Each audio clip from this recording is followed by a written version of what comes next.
Karen and Aaron are not leaving in a week. They leaving tomorrow. And Andi stands up for herself, but could be losing her mama. And Danni is, I guess, Danni. What's good, y'all? She gets this Erica Vane coming to you right here on Erica Vane TV with another Sistas video. And in this one, I'm breaking down season 9, episode number 20. If you're new here, hit that subscribe button, turn on your bell notifications so you don't miss out on any of my Sistas content and conversations. This was a pretty light episode. All the girls looked amazing. But overall, as it pertains to the story, there wasn't much that was going on. However, I did like the look of this episode. I liked how they maximized the use of space. Like, they spent a good amount of time at Billy Jake's. They started out the pregame at Maurice's house where he had it decorated of like, this is rude that you leaving, but okay, fine, bye. I really enjoyed Maurice in this episode. He is very hilarious. I like his integration into the girl group. I love the dynamics that he gives. I love the shade that he throws Danny's way. Calling her Daryl sends me every single time. Like, every other D name other than Danny sends me every single time. He is a perfect person to be timing up for Danny because the girls kind of let her do whatever the hell she wants to do, no matter how rude, no matter how trifling, no matter how disrespectful. And I get it, girl. You're going through some things. Your man has stole your money. Your man is a bum. You just got fired. A lot of things are actually happening. And your girls have experienced 10 times as much, and they still have to take the flack off of you. They still have to take all of the stupid shit that you decide to dish out. So, like, I get it. You feel bad, but your homegirl is leaving tomorrow. This is probably the last time that you're going to see her for an extended period of time, even though you don't make it a point to try to see her any goddamn way. Can we just try to pull it together for a strong 6 hours? Can we try to make it not about us for a strong 6 hours? Can we just celebrate Karen? Can we be here for Karen? No, we can't. We gotta call it, do a no call, no show, get her to call you so that you pop up only when you find out that she's leaving the next day, and then you still come pouting, you still come with negative energy towards Andi. Like, girl, please. Anyway,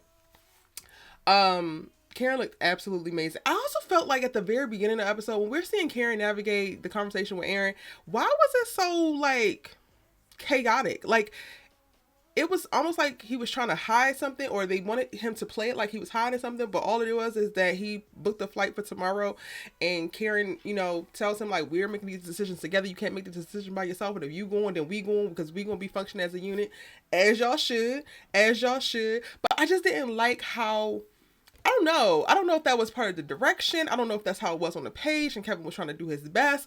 Like, I just didn't like how that became just a very small blip of, like, conflict, but then not really, and it dissipated pretty quickly. It just felt very weird and inorganic, and it's just like, I don't know. It feels like they're still trying to infuse conflict that's not really conflict into their relationship. And I'm like, why can't they just be happy? Y'all love to give us all these little moments over here, this doofy ass duplex between Zach and Fatima, and QT this, and he wants to make this, and she wants to cook out that. But then when it gets over to Aaron and Karen, it's like we can never really have smooth sailing as it pertains to the scenes. It can never really just be like, oh my God, they're just so cute and I love this, how they're building their life, or how they're planning to move forward, or how they're navigating one another. It's always like, oh yeah, they're cute, oh yeah, this and this, but this. And I'm tired of buts. But I guess we only got 2 episodes left. Who knows if Karen will even be back next season? I'm not necessarily sure. And honestly, y'all, I haven't even done any digging, so I couldn't even tell you. You're going to jump in the comment section and say, is Karen leaving the show? Is Karen leaving the show? I actually have no damn idea, and I have not started to do my due diligence to figure out. I really am more interested in seeing how they're going to end the season off, and then maybe I'll start to snoop around and call some people and do all of that. But right now, I'm just kind of like, let me see what they put on the page. And then also to that point of, like, we get Aaron just so sparingly. Meanwhile, we still have to watch Zach. And I get that Aaron's character was never really the Zach character, or they were never going to be equivalent, so they don't even have to be that. But the amount of time and space that they give to this particular character, simply because y'all struck a nerve or whatever when it came to the Fatima relationship and them, being fan favorites, toxic ass fan favorites, I actually, like, really, really hate that, because by way of putting so much resources and time and space into Zach and whatever storylines that you want to tie him to, we're also now being subjugated to unhealthy ass patterns problematic ass mindsets and stupid ass decisions. So in this episode, Zach is like going to go help Rich get his girl back. And while doing so, before the old dude shows up to give them actual advice that they can use, starting with accountability, hold your asses accountable if you actually want to keep a woman. It's quite literally that damn simple. Before he gets there, Zach is talking about, well, don't make a playlist, don't do romantic things, don't do nice things, don't do thoughtful things, don't do considerate things. Zach, I'm convinced, don't even like women. He likes how women make him feel, and he likes that he can stick parts of him into parts of women. And I hate that. He is quite literally like one of them dudes who really should not be in a relationship, and definitely should not be in a relationship with a good woman, because you don't deserve her. You move around the world as if women owe you something, as if you're entitled to their bodies, as if you're entitled to their effort, as if you're entitled to their intellect and all of the things that you siphon from them when you're in a relationship with them. And then when you get in conversation with another man, you have nothing but bad things to say and nothing but problematic takes to perpetuate in order to make women continue to suffer, but you helping him get his girl back. Rich ain't God's gift to damn Sabrina. And I love that they actually had him say all of the things that he did. He did it with his own perspective, tried to lessen it a little bit. But at the end of the day, you literally slept with your best friend's sister. Shortly after y'all broke up because you were so focused on the man whose sperm she could actually use because she couldn't actually use yours. All of that is outside of her damn control, and she never even slept with him. Went to Turks and Caicos with this fine ass dark skinned man, never even touched him. Didn't sleep with him, kick it with him or nothing. And you throwing goofy ass fits and sleeping with your damn best friend's sister. But you over here down here crying about how she won't take you back. What are you showing that she should take back? What are you showing that she actually needs? You're bringing nothing but dissension, triflingness, stupidity to her life. So why in the hell would she take you back? Zach's daddy, because that's what I'm calling his ass, y'all. Zach's daddy tells him, you got to actually show. You got to actually do something. Because rewind, at the top of it, when we first come into the scene and it's just Zach and it's just Rich, he's talking about somebody done everything. What have you done, Rich? I defended her when that goofy ass man was down there at the bank. That was because of you and your damn ego. Because you still look at Sabrina as if she's your property. You were not defending her just off the strength of her goddamn honor. You don't like this man, and you don't like this man bested you, and you don't like this man that his sperm was better than yours. More capable than yours. Functional, if you will.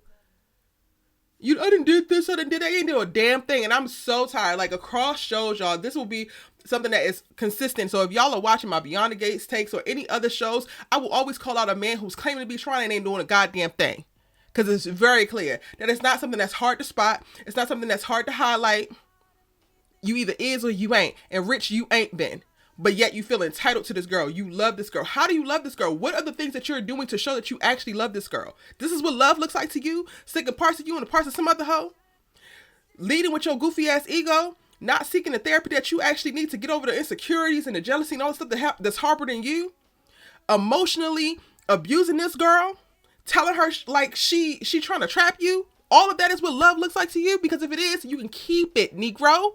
Keep that toxic Nobody wants it. Karen in this episode is trying to go between Andi and Danni and convince them to try to make peace with one another because they do have their little spouts. And honestly, all I saw in looking at that is like Karen continuing to be the goddamn glue.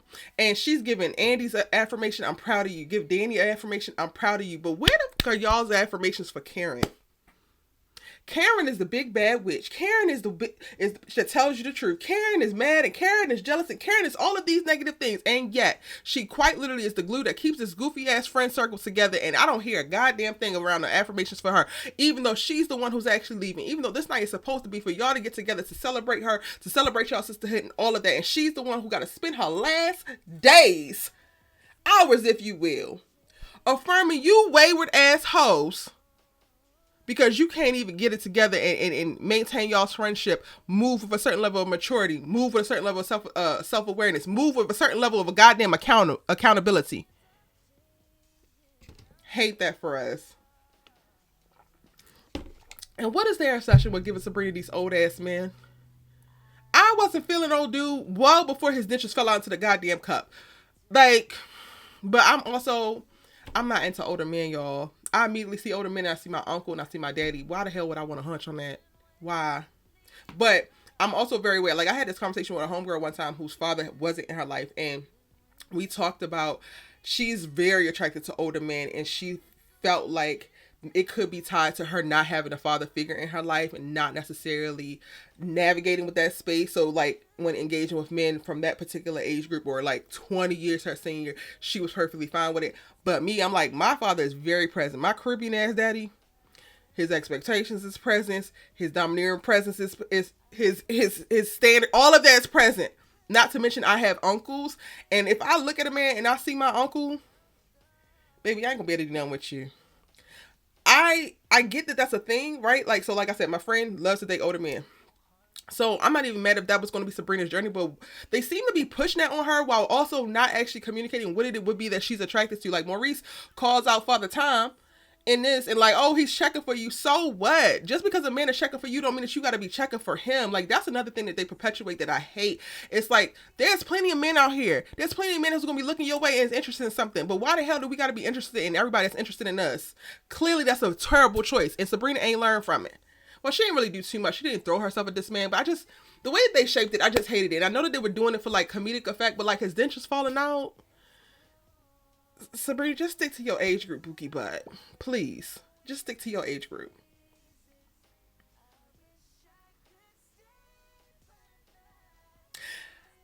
There's probably more, but I'm going to go ahead and cut it here because I'm going to jump on our Sistas Keeper. I'm running a little bit late for live. Go ahead and check out the replay if you haven't already. It's your good sis you love to talk TV with, and I'll see you in the next one.